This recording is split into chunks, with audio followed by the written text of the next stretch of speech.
friends, welcome back to Judy's Cooking Diary. இன்னைக்கு நம்ம சேனல்ல ஒரு சூப்பரான ரெசிபி தான் பார்க்க போறோம்.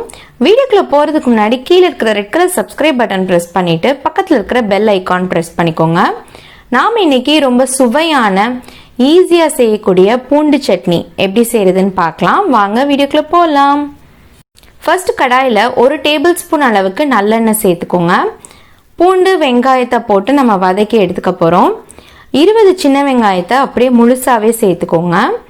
20 பல் பூண்டு, எவ்வளவுக்கு எவ்வளவு சின்ன வெங்காயம் எடுக்கிறோமோ கிட்டத்தட்ட அதே ஈக்குவல் அமௌண்ட் அளவுக்கு பூண்டு எடுத்துக்கோங்க.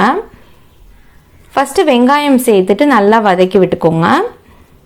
சின்ன வெங்காயம் சேர்த்தீங்கன்னா இந்த சட்னி நல்லா டேஸ்ட் கொடுக்கும். இல்லை சின்ன வெங்காயத்துக்கு பதிலாக பெரிய வெங்காயம் கூட சேர்த்துக்கலாம். ஒருவேளை பெரிய வெங்காயம் சேர்க்குறீங்கன்னா பூண்டோட அளவை கொஞ்சம் இன்க்ரீஸ் பண்ணிட்டு பெரிய வெங்காயம் சேர்த்துக்கோங்க. ஸோ இப்போ வெங்காயம் நல்லா கண்ணாடி மாதிரி வதங்கினதுக்கு அப்புறம் பூண்டு சேர்த்துக்கலாம். வெங்காயம் பூண்டு நம்ம நல்லா வதக்கிட்டு அதுக்கப்புறம் சட்னி அரைக்கிறதுனால டேஸ்ட் ரொம்ப நல்லா இருக்கும். இல்லை பச்சை பூண்டு சேர்த்து அரைச்சிங்கன்னா சில பேருக்கு வயிறு புண்ணாயிடும். ஸோ அதனால எப்போவுமே வெங்காயம் பூண்டு நல்லா வதக்கிட்டே அரைச்சிக்கோங்க. 5 மினிட்ஸ் மீடியம் ஃப்ளேமில் வச்சு வதக்கிட்டே வாங்க. வெங்காயமும் பூண்டும் நல்லா வதங்கினதுக்கப்புறம் காரத்துக்கு ஏற்ற அளவு வரமிளகாய் சேர்த்துக்கோங்க. நான் 10 வரமிளகாய் எடுத்திருக்கேன். காரம் ஜாஸ்தியாக இருக்குமோன்னு நினைக்க வேண்டாம்.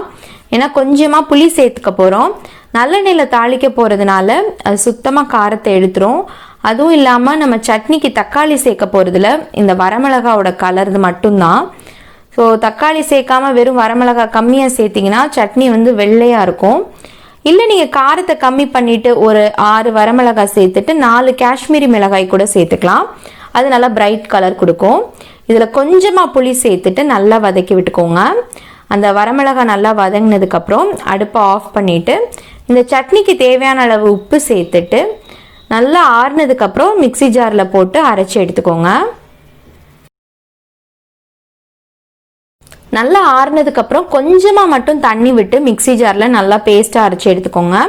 இந்த சட்னி கொஞ்சம் கெட்டியாக இருந்தால் தான் நல்லாயிருக்கும். இதில் காஷ்மீரி சில்லி பவுடர் ஒரு 1/4 டீஸ்பூன் அளவுக்கு சேர்த்துக்கிறேன். நல்லா பிரைட் கலர் கொடுக்கும். இது ஆப்ஷனல் தான். ஸோ இப்போ இதை நல்லா பேஸ்ட்டை அரைச்சி எடுத்துட்டு நம்ம இதே கடாயில் ஒரு 5 டேபிள் ஸ்பூன் அளவுக்கு நல்லெண்ணெய் சேர்த்துக்கோங்க. கண்டிப்பாக நல்லெண்ணெய் தான் சேர்க்கணும். நல்லா பிரைட் கலரில் வந்திருக்கு பார்த்தீங்களா சட்னி. இப்போ தாளிப்புக்கு கொஞ்சமாக கடுகு உளுந்தம்பருப்பு போட்டு நல்லா பொரிஞ்சதுக்கப்புறம் 1/4 டீஸ்பூன் அளவுக்கு பெருங்காயம் சேர்த்துக்கோங்க. ஒரு கொத்து கருவேப்பிலை சேர்த்துட்டு நல்லா பொரிஞ்சதுக்கு அப்புறம் அரைச்சி வச்சிருக்கிற சட்னி சேர்த்து நல்லா மிக்ஸ் பண்ணி விட்டுக்கோங்க. கேமரால நல்லா டார்க் ஆரஞ்சு கலர்ல தெரியுது, பட் ஆனால் நேரில் நல்லாவே ரெட் கலர்ல இருந்துச்சு. ஸோ இது இப்போ சேர்த்துட்டு நல்லா மிக்ஸ் பண்ணிக்கோங்க. அந்த எண்ணெய் ஃபுல்லாக அப்சர்வ் ஆகி கலர் லைட்டாக சேஞ்ச் ஆகி வரும். அது வரைக்கும் நல்லா மிக்ஸ் பண்ணிக்கோங்க. இந்த சட்னி நல்லா காரசாரமாக இருக்கிறதுனால இட்லி, தோசை, சப்பாத்தி கூட வச்சு சாப்பிடலாம். தயிர் சாதத்து கூட தொட்டு சாப்பிடலாம். ரொம்பவே நல்லா இருக்கும். ஏர்டைட் கண்டெய்னரில் போட்டு ஃப்ரிட்ஜில் வச்சிட்டிங்கன்னா ஒரு 2 to 3 days வரைக்கும் கூட கெடாது. இந்த வீடியோ உங்களுக்கு பிடிச்சிருக்கும்னு நினைக்கிறேன். பிடிச்சிருந்தா லைக் பண்ணுங்க.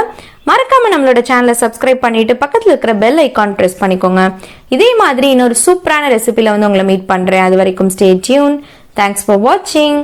பாய்.